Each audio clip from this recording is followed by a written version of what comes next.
저희가 준비한 첫 번째 소식은 구원파 소식인데요. 여러분 기억하실지 모르겠지만 2주 전에 안성에 있는 한 곰탕집에서 그 세월호 침몰 원인을 규명하는 첫 번째 세미나가 열렸습니다. 그런데 오늘 조금 전에 같은 장소에서 두 번째 세미나를 열었는데요. 어떤 내용인지 한번 소개를 해보겠습니다.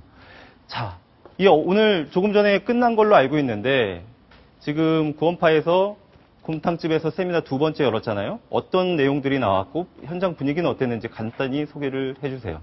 네, 그렇습니다. 구원파는 지난 15일, 그러니까 2주 전에 세월호의 그 진상 규명을 하겠다며 세미나를 그 곰탕집에서 처음 열었는데요. 오늘은 두 번째로 열렸습니다. 오늘 참여한 인원은 지난번과 비슷한 80여 명 정도의 구원파 신도들과 여러 명이 모였는데 이 발표자들이 지난번과는 조금 다릅니다. 이번에는 모두 다 구원파 신도들인 것으로 알려졌습니다. 근데 지난번에는 두 팀이 참가를 했는데 한 팀은 외부인이었고 한 팀은 구원파 신도였지 않습니까? 네. 근데 오늘은 다 구원파 신도들만 발표를 했어요?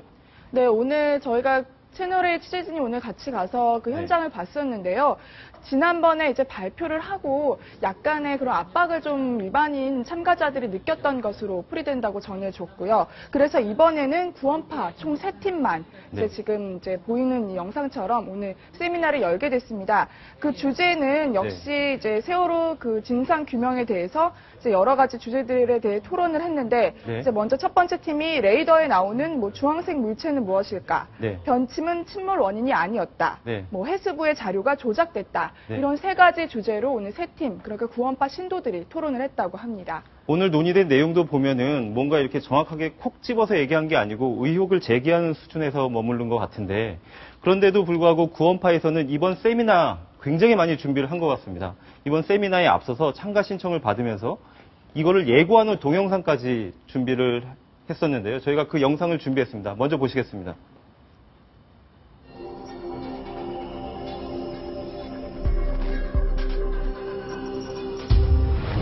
지금 생각보다 상당히 세련되게 예고 동영상을 만들었네요.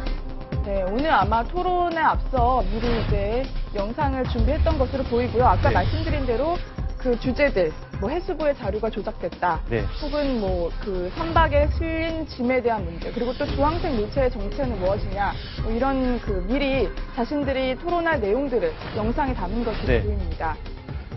그런데 지금 영상을 보면 굉장히 공을 많이 들였는데 실제로 오늘 2차 세미나 내용은 그렇게 저희가 주목할 만한 내용은 없는 것 같습니다. 근데 1차 세미나 때도 마찬가지인데 이거 계속해서 2주 간격으로 열고 있는 이유를 어떻게 설명을 해야 할까요? 그러니까 구원파 측이 계속해서 지금 이런 세미나를 여는 것, 어떻게 보면 그 내용들은 사실 또 잘 알려지진 않고 있는데요. 유병헌 씨 부자의 도피 행각이 길어지는 이런 상황 속에서 이런 세미나를 통해서 세월호의 그 진상 규명의 본질을 흐리는 것 아니냐는 이야기들이 나오고 있습니다. 특히 오늘 이렇게 영상까지 마련하면서 예고편을 통해서 자신들이 주장하고자 하는 그런 내용들을 알렸지만 사실 세미나는 불과 1시간 만에 끝났거든요. 그러니까 결과적으로는 속빈 강정이 아니냐, 이런 또 비판이 또 제기되고 있습니다. 네, 김민지 기자 그렇게 얘기를 했더라도 저기에서 나온 주장이나 의혹들 있잖아요. 그 검찰 수사 아니면 지금 진행되고 있는 재판에 조금이라도 참고할 만한 내용이 있는지 그 부분하고요. 또 하나는 이번 세미나를 하면서 일반인 참가자들을 모집을 했다는데 어떻게 모집이 됐는지 한번 같이 설명을 해주세요. 먼저 현재 진행되고 있는 재판에 과연 참고할 만한 그런 내용이 있는가 하는 부분에서 첫 번째 변침이 침몰의 원인이 아니다. 이 얘기 부분에 있어서는요. 그리고 변침을 오른쪽으로 했는데 왼쪽으로 했는데 오른쪽으로 기울어 가지고 이렇게 갔느냐 이런 부분인데요. 이미 그 부분에 있어서는 검찰에서 수사 결과 발표를 했습니다. 원래 저쪽으로 쏠리게 되면서 한쪽으로 변침을 너무 급작스럽게 했기 때문에 반대편으로 결국은 방향이 틀어졌다고 하는 얘기를 한 거고요. 그 다음에 이러한 여러 가지 지금 얘기하고 있는 지금 저희서 1차, 2차에 걸쳐서 얘기하고 있는 내용들은 이미 검찰 수사에서도 의문을 제기하고 추가적으로 수사를 하고 있는 분야예요. 저 부분은 여러 전문가들이 면밀하게 검토를 해야 되고 또 이 지금 현재 물 아래 세월호가 들어가 있잖아요.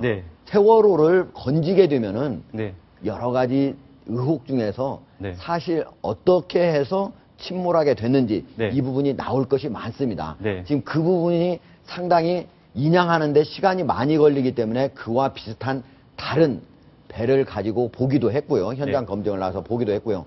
그리고 자기들끼리만 하니까 여러 다른 일반인들을 좀 데려다가 같이 좀 참가를 시키기 위해서 이렇게 지금 보면은 네. 세월호 참사 진상규명 포럼 해가지고 발표 및 참관 신청서 이렇게 네. 해가지고 이런 거를 홈페이지에 올려놓고 네. 여러 사람들을 모집을 했지만 네. 실제로는 거의 오지 않았다고 합니다. 오늘도 지금 김민지 기자가 아까 금방 말씀을 드렸듯이 예.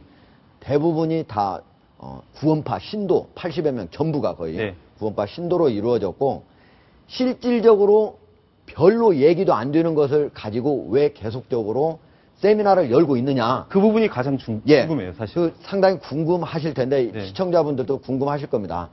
그런데 이 가장 첫 번째 이유는 검찰에서 기소한 내용 네. 이런 것들에 의문이 많다. 네. 이렇게 해서 어떻게 보면은 이걸로써 기소된 세월호 관련자들, 선장부터 네. 이런 관련자들의 형량을 어떻게 하면 줄여볼까 네. 하는 게 가장 첫 번째일 거고요. 또 하나는 이런 것들과 관련해서 구원파하고 검찰이 무리하게 연결을 시켜서 수사를 하고 있다. 네. 이런 느낌을 많이 줌으로써 검찰 수사의 어떤 신빙성을 떨어뜨리려고 하는 거 아니냐. 네. 이렇게 분석해 볼 수 있습니다. 예.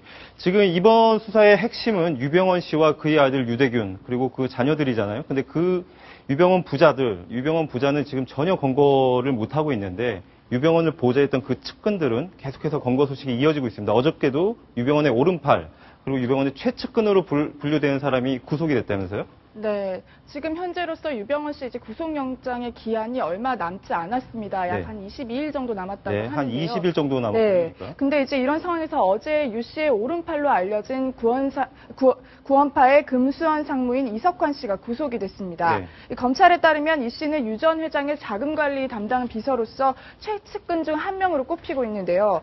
특히 이 씨가 전남 순천 인근에 있는 그 송치제 휴게소를 운영하는 구원파 신도 변모 씨 부부에게 그 별장 숲속의 추억의 유 전 회장의 은신처로 제공할 것을 지시를 했었고요. 그렇고 또 이번에 검찰이 포위망을 좁혀오자 자신의 소유 승합차에 그 유 씨를 태워서 전남 해남 지역으로 도피를 시킨 그런 정황까지 드러난 상황입니다. 그렇기 때문에 검찰은 이렇게 지금 현재로서 유 씨 가족과 친척 그리고 그 측근들까지 이렇게 잡아들인 상황이지만 문제는 지금 이제 유병헌 부자의 소재를 알아내는 데는 크게 진척이 없다라는 게 지금 현실입니다. 네, 저희가 첫 번째 소식으로 오늘 경기 안성에서 벌어진 곰탕집 2차 세미나 그리고 인천지검에서 이루어지고 있는 유병헌 씨에 대한 수사 속보까지 정리를 했습니다.